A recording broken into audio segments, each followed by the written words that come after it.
জয়নবে স্বামী খন্দকের যুদ্ধে শহীদ হয়ে গেছিল, তার প্রতিশোধ নেওয়ার জন্য সে আল্লাহ রাসূলকে দাওয়াত দিয়েছে, বিষ খাইয়ে মারবে বলে দাওয়াত দিয়েছে। কবি দিচ্ছে, শুনবে।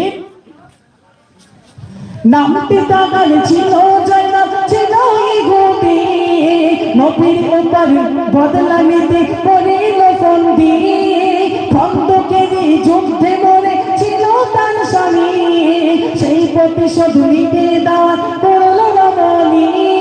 চিন্তা না মোর নবী তখন ওই মহিলাকে, চিন্তা না মোর নবী তখন ওই মহিলাকে।